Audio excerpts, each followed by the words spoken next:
In the face of hopelessness, what do you do?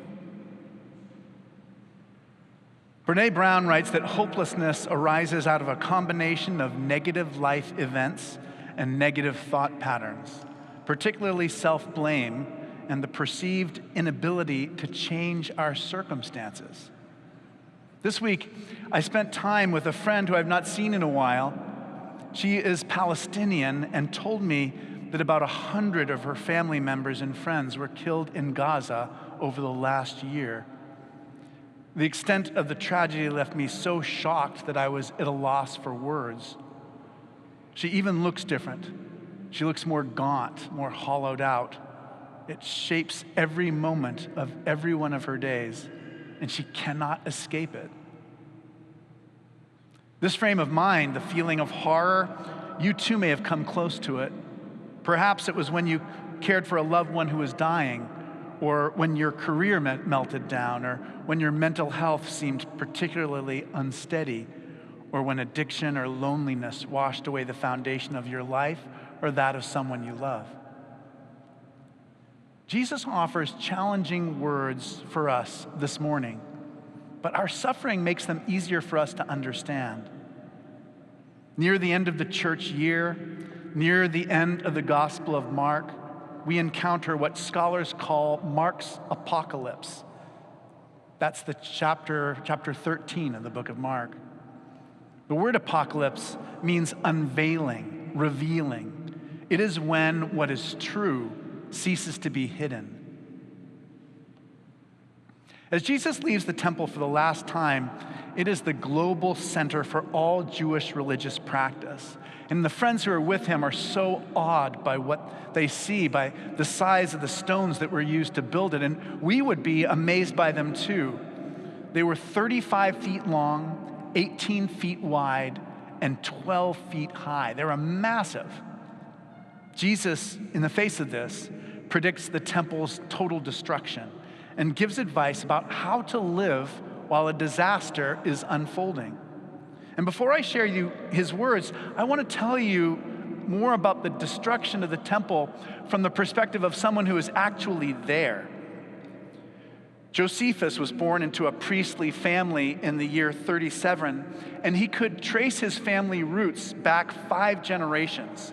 So on his mother's side, he was descended from a descendant of the Maccabees, who for a while, about 100 years before this, in the year 163 to 64, had overthrown the domination of Alexander the Great's empire to establish a Jewish kingdom.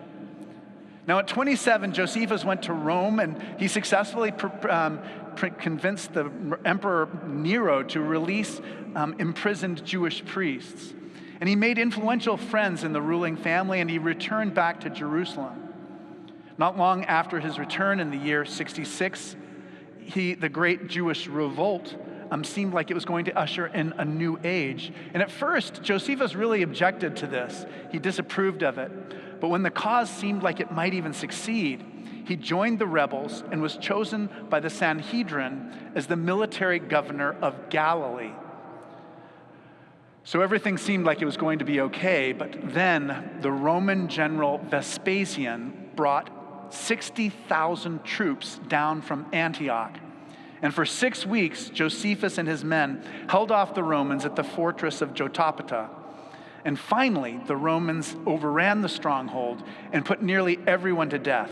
Josephus only managed to escape by hiding in a vast underground reservoir and then convincing Vespasian to spare his life. Now, as Vespasian's slave, Josephus acted as the chief negotiator at the siege of Jerusalem. But the city refused to surrender, and ultimately, after 143 days, the Roman Empire prevailed with their siege engines and inexhaustible fighting force. So fire spread from the outer hallways of the temple to the whole city, and Josephus writes, quote, "The Romans ran through everyone with whom they met. Bodies were blocking the road. There were rivers of blood." Josephus's wife and parents were murdered there, along with virtually everyone he knew from his childhood. And because of the great number of pilgrims who were gathered there, Within the walls, he estimated that 1.1 million people lost their lives. Yet another 97,000 were enslaved and sent to the Egyptian mines or to die as gladiators. So the Romans destroyed everything. There was nothing left. Now, after predicting this destruction, Jesus is sitting with his friends on the Mount of Olives. He's with the 4 original disciples. And they ask him, this is before anything's happened, they ask him when this destruction that he predicts will occur and what signs there will be ahead of time. And instead of answering their question in a direct way, Jesus gives 3 pieces of advice. And Mark shares this. He shares this story in the aftermath of all the destruction I just described to you. So the people that Mark is writing to, who are hearing the story about Jesus before the destruction of the temple, have just experienced this destruction of the temple. They are truly people without hope. So let me give you Jesus' 3 pieces of advice. The first is, Jesus says, beware that no one leads you astray. Now, in our time, we're particularly prone to confuse political agendas for theological ones. And in so many ways, politics and economics have become kind of false gods for us. But you've heard me talk about that already, and I want to talk about another aspect of modern life. The theologian David Bentley Hart writes about the contrast between the ideas of modern atheist philosophers like Friedrich Nietzsche and Christian thought. Hart argues that in our postmodern world, many sophisticated people believe that there is nothing more than power. When you probe how they think and talk, you'll discover that they believe that power is what we all long for, that those who have power write the stories that ultimately determine what we regard as true. For them, beneath power, there's just nothing, more power. Hart writes this, quote, "The difference between the 2 narratives is the first one finds the grammar of violence inscribed upon the foundation stone of every institution and hidden within the syntax of every rhetoric, and the other claims that within history, a way of reconciliation has been opened that leads beyond and ultimately overcomes all violence." I love what Hart writes later in the book. He says, "We are music, moved to music, partaking in the inexhaustible goodness of God. The restless soul, immersed in the spectacle of God's glory, is drawn beyond the world to the source of its beauty, to embrace the infinite. Let us not be led astray on our pilgrimage to God." The second piece of advice that Jesus gives us and gives his friends is keep awake. Pay attention to the signs of hope and all around us. And I say this as the light continues to amplify the stained glass windows. You're all look so beautiful. The colors of you just keeps getting magnified as the sun passes behind the clouds. Now, our children were especially blessed to go to a high school which had a practice of mindfulness meditation every single week. So every single day of classes, 400 students would sit in a room and practice mindfulness meditation together. And it was amazing to behold, to just see 400 teenagers completely silent, completely absorbed in the spiritual quest. I think that it helped create a disposition of gratitude that shaped their entire day. I think the practice taught them to respond rather than to react to things. I think it helped them to know themselves better. And I think also even to know God better. This week, Heidi and I met Tara Vanderveer. For 40 years, she was the head women's basketball coach at Stanford University. And she was one of the most successful coaches of all time. She talked about loving basketball from the age of 10. She just adored it as soon as she encountered it. And she said how much she loved to play. And that when she was in 9th grade, the boys' coach, wrote in her yearbook, "You are the best girls player and the best boys player in the school. You're better than anyone else." But there was no boys' basketball team in her high school. And so she missed out on something that would have been extraordinary for her. But she said, while she had terrible luck when it came to playing basketball, she had great luck when it came to coaching basketball. When Title IX opened up opportunities for women's sports, she became a coach. And on Wednesday night, she talked about 3 of her most memorable players. And I'm going to tell you these examples. The first I'm going to call Sarah. Sarah was a walk-on player, which means she wasn't recruited. She wasn't particularly good. She sat on the bench. Tara said that she was always next to the water cooler, and she only rarely got into games. And Tara said that she one day did an exercise. She gave everyone an index card, and she asked each player to write on the index card, what is your role on the team? So write your role on the team on the index card. And she collected them all. And Sarah, this quiet woman who sat by the water cooler, she wrote that her role was to share joy.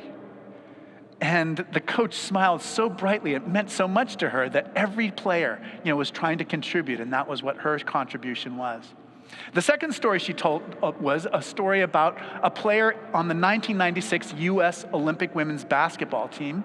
The team had played in Kyiv, Ukraine, in 1996, and they were leaving at like 7 o'clock in the morning through the cold. It was bitterly cold to go to the bus. So all the players got on the bus except for one. And they realized that the one player who hadn't gotten on the bus had seen a group of women who were not dressed very warmly and who were begging outside of the bus. And this one player had stopped and started giving them money out of her wallet, and then realized how cold they were and started giving away her clothing. And when the other teammates saw her doing this, they got out of the bus, got out their wallets, got out their luggage, and did the same thing. Now, the last story that Coach Vanderveer told us was when she was giving a tour to a young basketball player who's just arriving at Stanford. She was driving around, and you know how beautiful Stanford is. Stanford has that beautiful oval with the palm trees and the quad right there. And so she was driving past that, and the coach said to the young player, "What are you most looking forward to?" And she expected the woman to talk about her dorm or the wonderful training facilities or the great opportunities she would have as an athlete. And instead, this young woman said to her, "I'm looking forward to making the world a better place." And Vanderveer said she was so surprised by this that she almost crashed her car into a palm tree. And she said, this woman is, all 3 of the examples that she gave us were things that didn't happen on a basketball court. They were all examples of the ability to see signs of hope and see signs of transcendence in ordinary circumstances.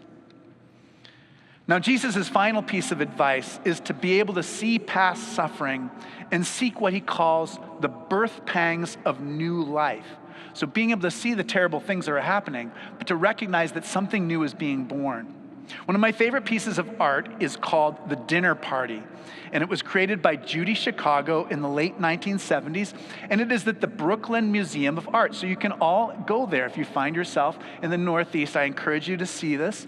The artist felt deeply concerned about the way that great historical and mythological women were forgotten or weren't emphasized or ignored. And so she put together a huge table with settings for 39 notable women, and then with mentions of 999 other women. So each table setting is set particularly for a particular historical or mythological person. And for me, that table and being in that room is a kind of image of the apocalypse, when God's love will be fully revealed and the dignity of every person will be evident to all. So in this spirit, the artist Judy Chicago wrote a poem called Merger Poem, and I'm going to read it. It's a little bit long, but this is the Merger Poem that's an image of the final days, an image of when God is in all. And then all that has divided us will merge, and then compassion will be wedded to power. And then softness will come to a world that is harsh and unkind. And then both men and women will be gentle. And then both women and men will be strong. And then no person will be subject to another's will. And then all will be rich and free and varied. And then the greed of some will give way to the needs of many. And then we will all share equally in the earth's abundance. And then all will care for the sick and the weak and the old. And then all will nourish the young. And then all will cherish life's creatures. And then all will live in harmony with each other and the earth. And then everything will be called Eden once again. In the face of hopelessness, what do we do? Today, on Ingathering Sunday, we receive everyone's pledge to support this great cathedral. We will not be led astray. Even in the face of hopelessness, we continue to see a way of reconciliation has been opened that leads beyond all violence. We experience ourselves as music moved to music, drawn by the inexhaustible goodness of God to the source of all beauty. We are awakening to signs of hope and transcendence in ordinary experiences as we discover the birth pangs of new life in God.